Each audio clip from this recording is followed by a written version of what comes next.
All right, people, welcome back to 10 Gauge Outdoors. I want to talk about a couple of things. I was able to pick up a new decoy the other day to kind of go along with my collection.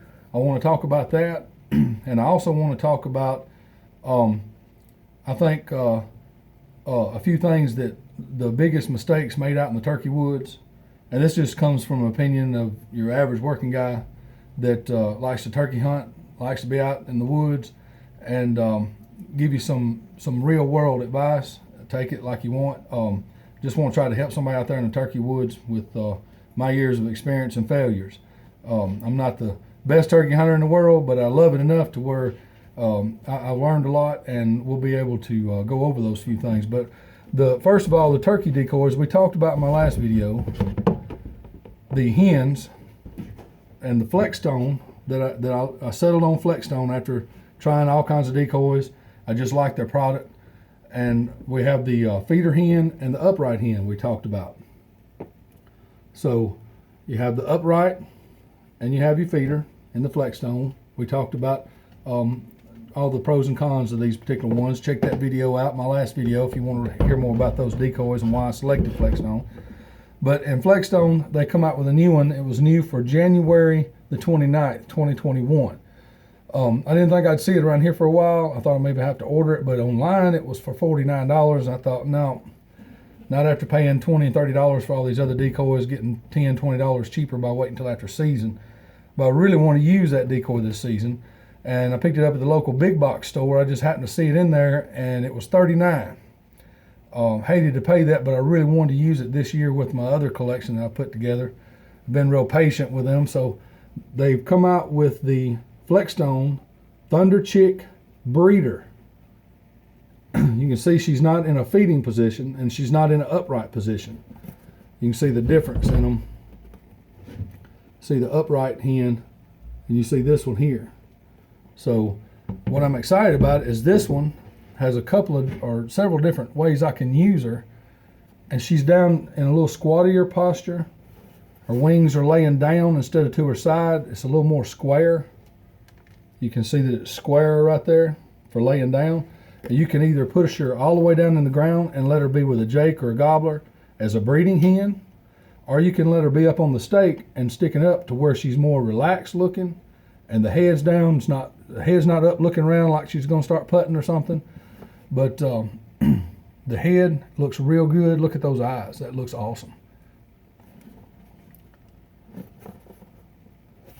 It's still got a great color to her, great contour, great feel. It's not just slick. It does have some texture.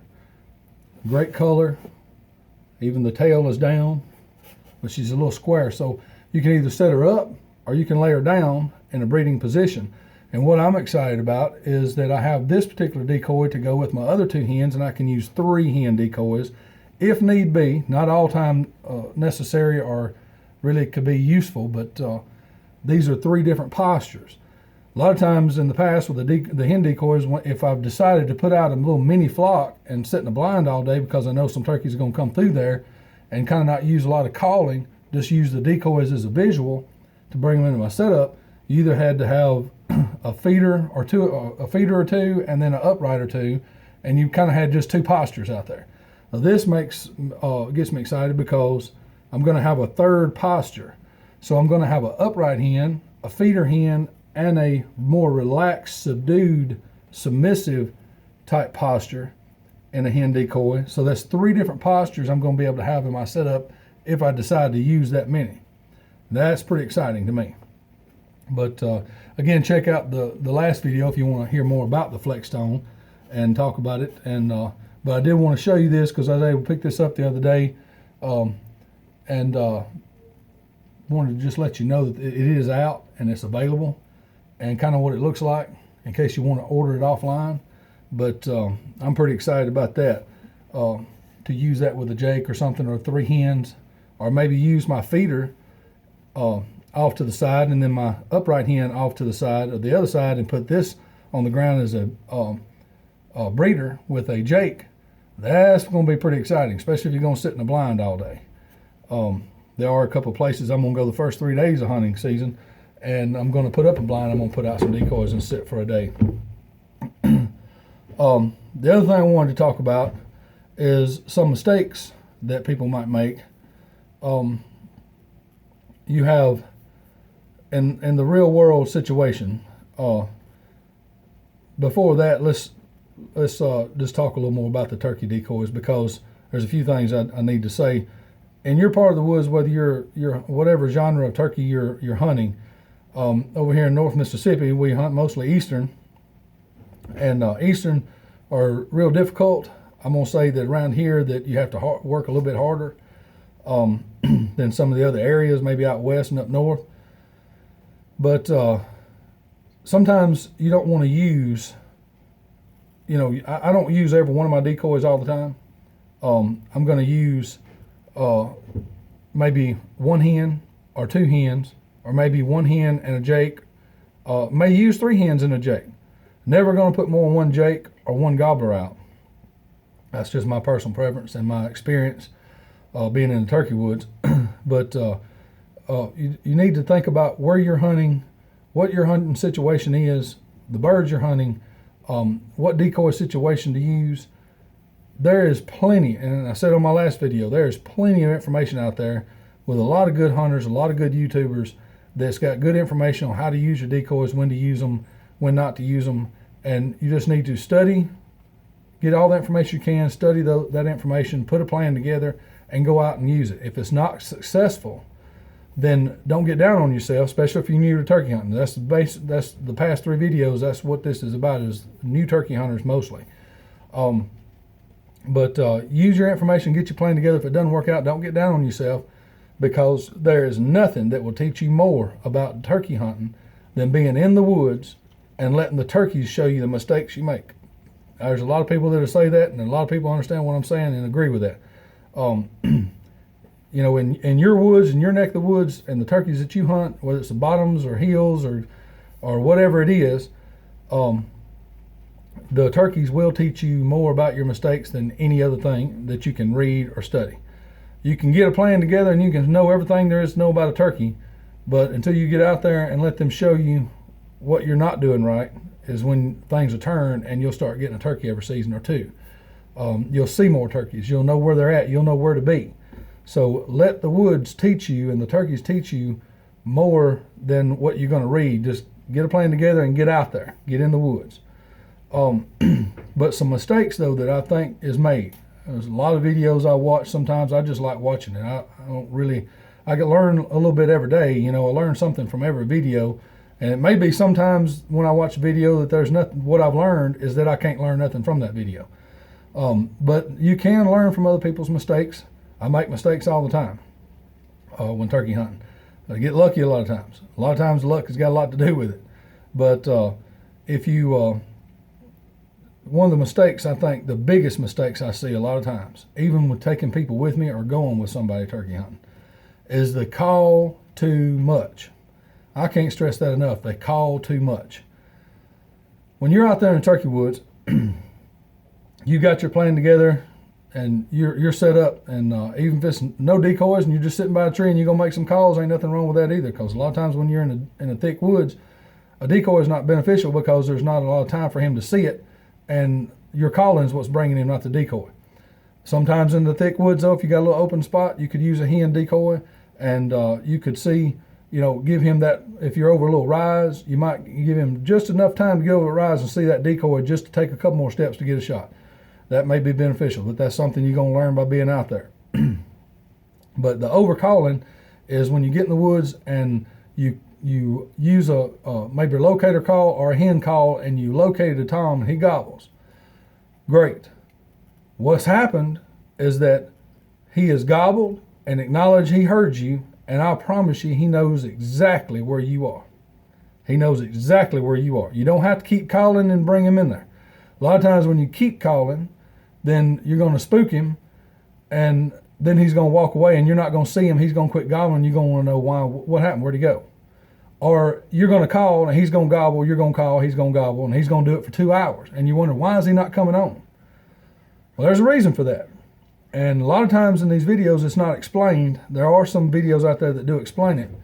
But the reason in nature, in the turkey woods and in nature with turkeys, the gobbler does not come to the hen comes to the gobbler. And that's something you need to understand with the overcalling. Call, find out where he's at.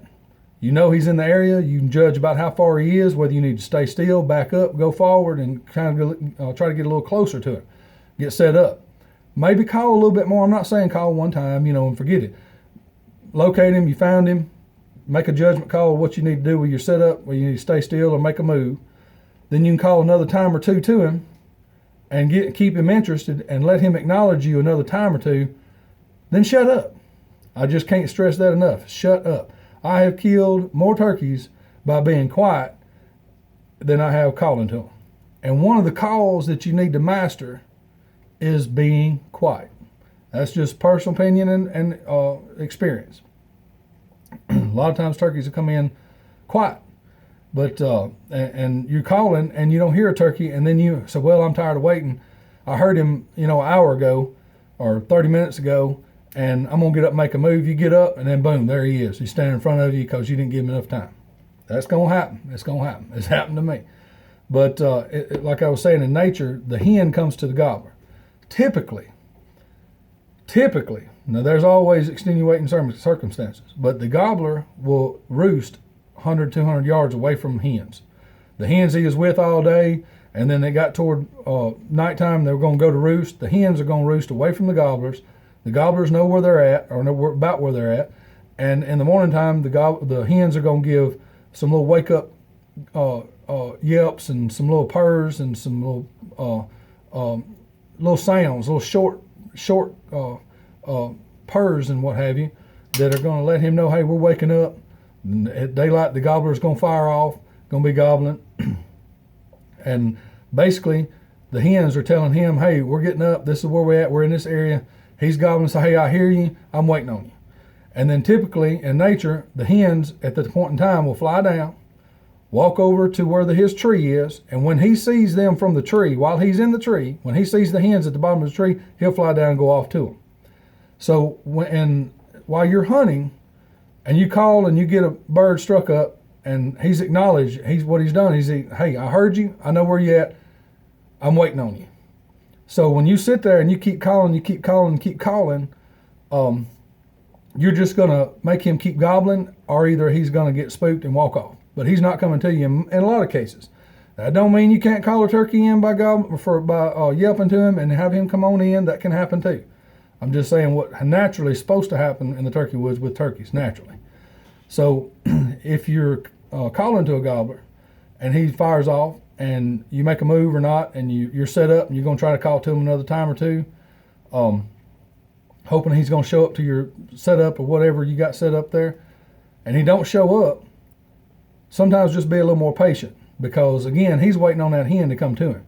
And by you practicing the call of being quiet, he's going to either walk off because he's with other hens or what have you, or either he's going to get curious. And what you want to do by being quiet is make him curious enough to where, I heard that hen, I told her where I was at, why didn't she show up? And then he gets curious, he's like, well, I'm going to go see. Well, now we got him working in your favor.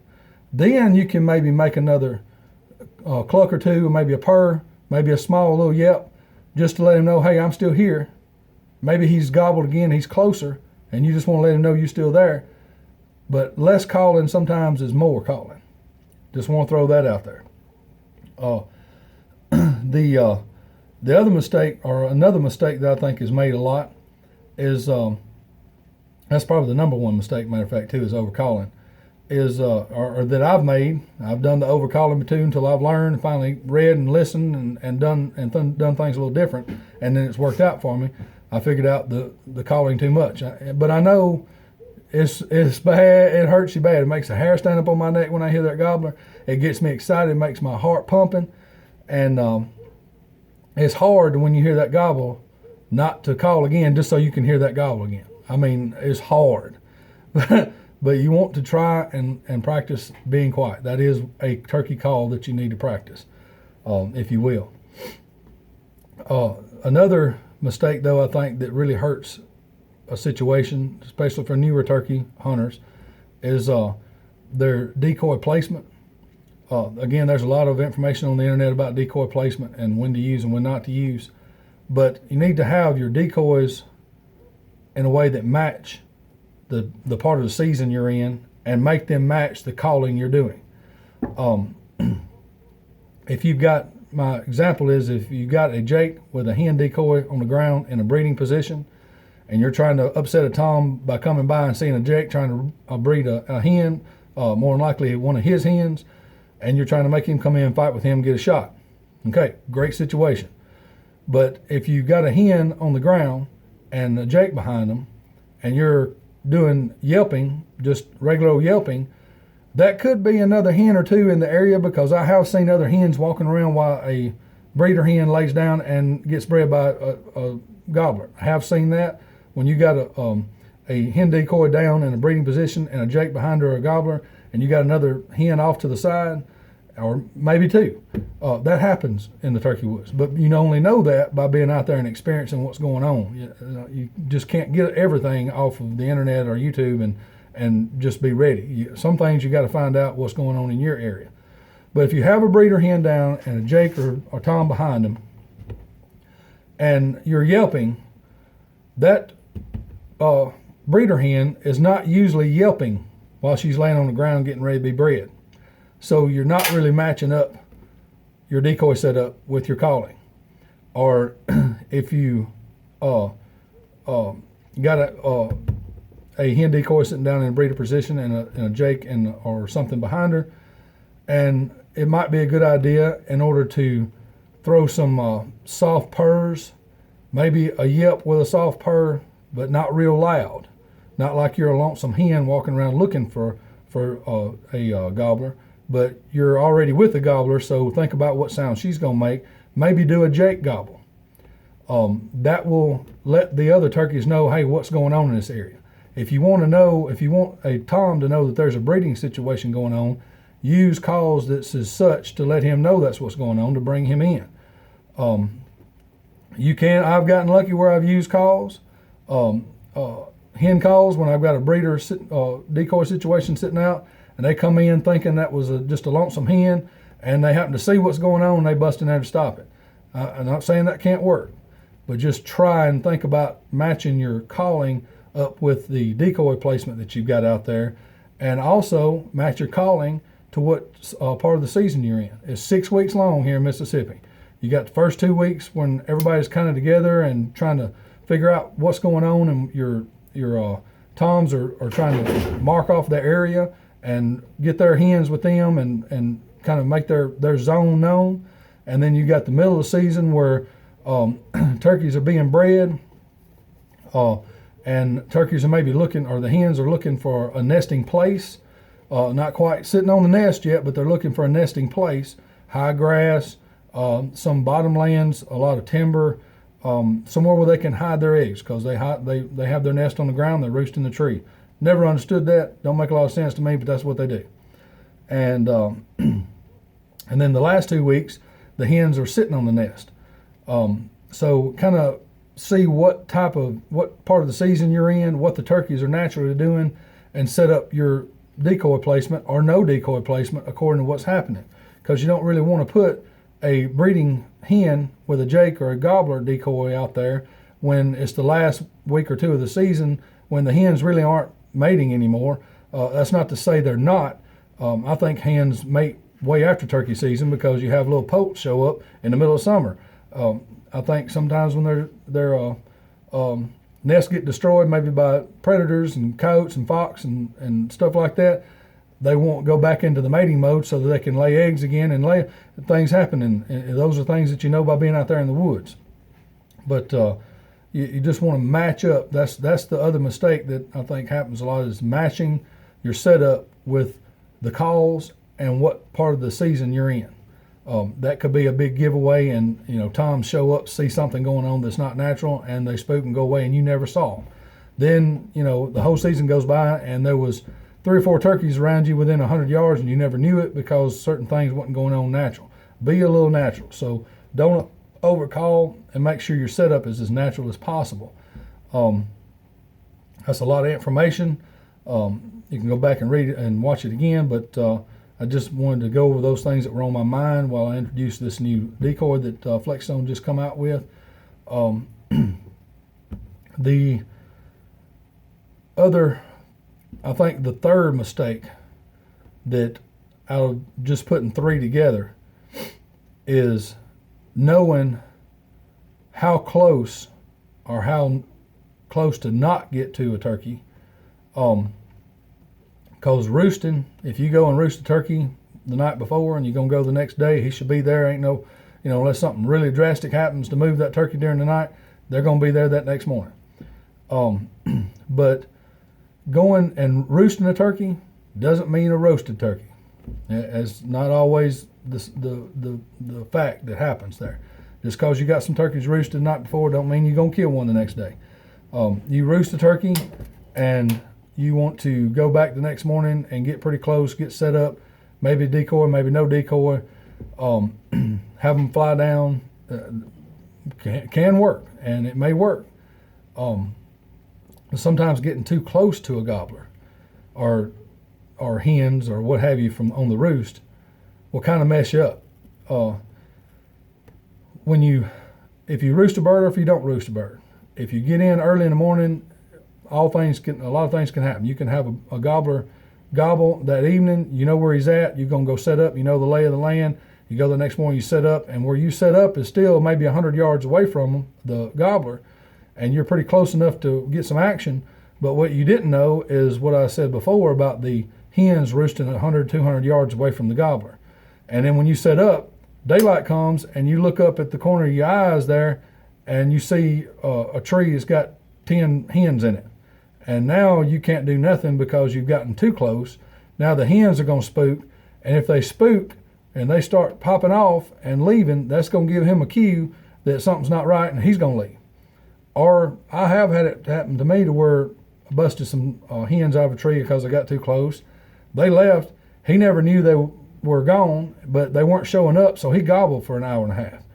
And I was trying to move in on him, but I was in the field. So every time I thought about moving in on him, he would have seen me, and then that would have messed up the situation. So what we decided to do was just back out and leave it alone and go another day. But that messed up the whole morning there. When we had a real good morning going, if we'd made a little bit better decision on how close to get. Again, knowing the lay of your land is key to turkey hunting. But knowing how to not to get too close to a turkey, knowing where their habitat is, where they're going and coming from every day, not overcalling, and matching your calling and your decoys to be a little more natural as to what's going on with that part of the season. Those are three things I'd like for you to take with you.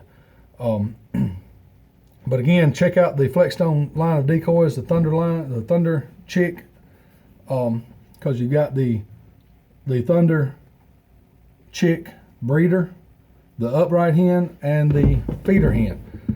That's kind of the trifecta. That's awesome. I'm pretty excited about it. So go check those out if you want to. Check out my other videos on the turkey hunting. You'll get some good information from there, some honest information. And y'all have a great day, and we'll talk to you again on 10 Gauge Outdoors.